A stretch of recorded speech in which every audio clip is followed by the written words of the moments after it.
আসসালামু আলাইকুম ওরহমতুল্লাহি ওবরকাতুহু। আশা করি আল্লাহর অশেষ মেহেরবান ও দয়ায় আপনারা সবাই ভালোই আছেন।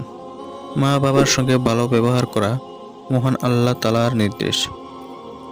এই প্রসঙ্গে রাসূলুল্লাহ সাল্লাল্লাহু আলাইহি ওয়াসাল্লাম অনেক নসিহত করেছেন।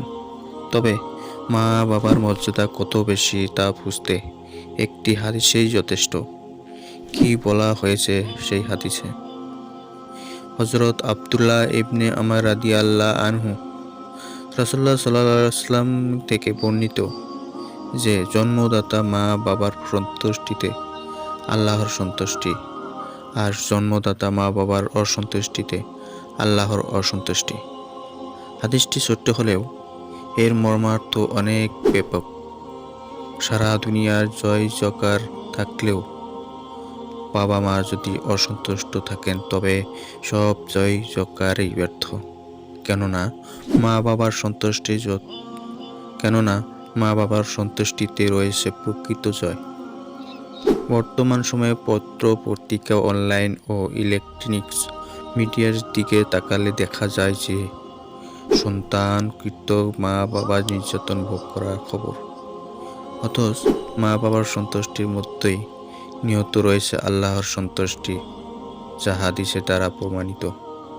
এই কারণে আল্লাহ তাআলা কুরআনে পাকে নিজের ইবাদতের সঙ্গে সঙ্গে মা বাবার প্রতি উত্তম আচরণের নির্দেশ দিয়েছেন এবং তাদের জন্য দোয়া ভাষাও উল্লেখ করেছেন এইভাবে: তোমার প্রতিপালক নির্দেশ দিয়েছেন যে তোমরা তিনি ছাড়া অন্য কারো উপাসনা করো না এবং মা বাবার প্রতি সদ্ব্যবহার করবে।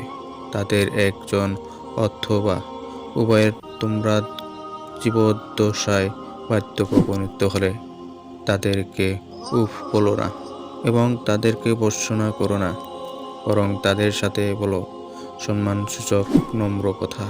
সূরা বনী ইসরাঈল আয়াত 23 বলা রয়েছে, অনুকম্পায় তাদের মা বাবার প্রতি বিনয়াবনত থাকো এবং বলো, হে আমার রব, তাদের উভয়ের প্রতি দয়া করো যেভাবে শৈশবে তারা আমাকে প্রতিপালন করেছে।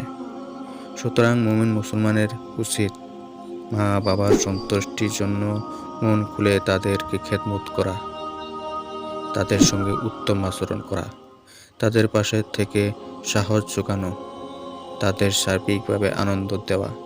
কোনোভাবেই তাদের সঙ্গে খারাপ ব্যবহার করা যাবে না। মনে রাখতে হবে, যারা মা বাবার সঙ্গে খারাপ আচরণ করে তারাও একদিন মা বাবার আসনে বসবে। তখন তাদের সঙ্গে তাদের সন্তানরাও ভালো আচরণ করবে না। সুতরাং কোনোভাবেই মা বাবার সঙ্গে খারাপ আচরণ করা যাবে না। আল্লাহ তাআলা মুসলিম উম্মাহকে কুরআন সুন্নাহের দিক নির্দেশনা অনুযায়ী মা বাবার সঙ্গে সুসম্পর্ক বজায় রাখার তৌফিক দান করুন। কুরআন সুন্নাহের ঘোষণা নিজেদের জীবনে বাস্তবায়ন করার তৌফিক দান করুন। আমিন।